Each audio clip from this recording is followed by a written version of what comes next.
Hello guys and welcome back to our channel. Today we're going to talk about equalization problems in an upside down position. This is a really common problem among beginners, and some people, unfortunately, because they have this problem, stop freediving. So they try to equalize upside down, they maybe even spend a few days and then it doesn't work, and then if it doesn't work they decide, okay, freediving is not for me. The good news that you can sort it out this problem and you can learn how to equalize in an upside down position. Before we continue, my name is Sergey, I'm a freediving instructor trainer, and on this channel I'm sharing with you everything what I personally know about freediving. So if you're first time here, don't forget to subscribe to this channel because you're gonna find a lot of useful information here. Okay, first of all, how it looks. Let's say you're doing your freediving course and then your instructor asks you to do so-called free immersion. It is when you're pulling yourself down the rope and then you try to like a dive upside down, do a couple of pulls, try to equalize, and boom, your equalization not working. And maybe you even have a previous experience, let's say in scuba diving or maybe while you were snorkeling, and your equalization works just fine there, and now you are really surprised why my equalization doesn't work now. And the reason is because when you scuba diving, more likely you are in a horizontal position. When you're snorkeling, let's say you more likely dive like this. But in free diving, when we're diving along the line, when we're training along the line, we always dive in a vertical position, our heads down, our feet up. And this is the most challengeable position for our equalization. And in today's video, we're going to try to find out how to make it more easy. So as I said, let's say you start your dive heads down and your equalization is not working, what you can do next. Partially any equalization problem depends on how much relaxed you are. If it is your first open water session and you're really stressed because of the diving, because of the being in the water, or because to hold your breath, or because of everything combined, then there is a chance that you're going to be stressed, you're going to be tense, and then while you turning upside down, it's just going to add a little bit more stress, and now your equalization not working. So for the solution for this case is just keep diving for a while with your feet first, for shallow depths, maybe 3-5 meters, something like this. When you're going to be comfortable with such depths, you can do a little hangs there. It is when you're reaching the 3-5 meters and you stay there for a few seconds. And then while you're doing this, more likely you're going to get used to this feeling to be underwater, holding your breath. And then if you're going to get relaxed, then maybe after 5-10 minutes, 15 minutes, maybe 20 minutes, the next time you're going to try to turn upside down and do your free immersion in an upside down position, then you will be surprised that, oh, now it works. So if you are this person, okay, congratulations, you spent a little effort to overcome this problem and you're successful. However, quite often, let's say we spent 10-15 minutes freediving feet first, freediver even reach some impressive depths, such 7-10 meters, but even after 20-30 minutes, if I ask such freediver to turn upside down, this doesn't work. Okay, in this case, more likely the problem is with a soft palate. And if you don't know what is a soft palate, check my previous video about freediving anatomy, where I was talking about different parts of your nostril and mouth cavity, which is related to freediving. So this is what happens, like when you are in this position, in a like normal position, then your soft palate is naturally open, but when you turn upside down, there is a chance that your soft palate is going to close, and now you have a separation that now your nasal cavity is separated from your mouth cavity. And doesn't matter how you try to equalize using Valsalva or using Frenzel, you're not pushing the air inside your nasal cavity, and this is why you're not equalizing your ears. Okay, now you know that it's probably going to take you for a while to overcome this problem. How to start to deal with such problem? Let's say you finish the session, you come back home, what you can start to do, you start doing special breathing. I discussed such breathing before, today I just quickly refresh. So you can inhale through the mouth, exhale through the nose, keeping the mouth open. Then you can do opposite, you can inhale through the nose, exhale through the mouth. You can keep your tongue inside, or you can stick it out, then it's going to be slightly harder.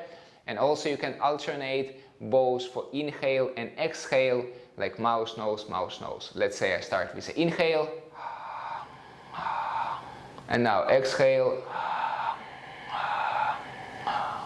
So while you're practicing such breathing, make sure you don't do it just mechanically and just like do it for 5 times or for 5 minutes. While you're practicing this, make sure you really focus what is going on. Try to understand what is the difference when you're breathing through the nose or when you're breathing through the mouth. When it's becoming really easy for you, the next challenge, what you can do the same breathing but while you are lying flat, let's say on your bed. So lie down horizontally and then do the same breathing. So now it's probably going to be a little bit challenge. If you've done this successfully, there is no challenge for you, then you can maybe lie down on the edge of your bed and bend forward. Let's say this is your upper body, bend down, and then try to do the same breathing for a few minutes as well. So this simple exercise sometimes dramatically can help, but not always. So the next exercise, again, I showed it in my previous video when we was doing the equalization tool and putting into our nose. So in a couple of words, so you have a balloon, you put it on equalization tool, you inflate it, then you close one of your nostrils, bring the balloon and let the air come out through your mouth. If you don't know what I'm talking about, don't worry, just check out the links in the description and then you're gonna find this exercise. So while you're practicing this exercise, you're practicing to keeping your soft palate open. Okay, let's say you have some success, now the air escaping freely through your mouth. What you can do next, you can do the same exercise while you're horizontal. So lie down, do the same exercise. When you have a success even in this position, again, you can lie down on your bed face down, like bend, and then do this exercise in this position. Okay, so this exercise can also dramatically help, but not for everyone.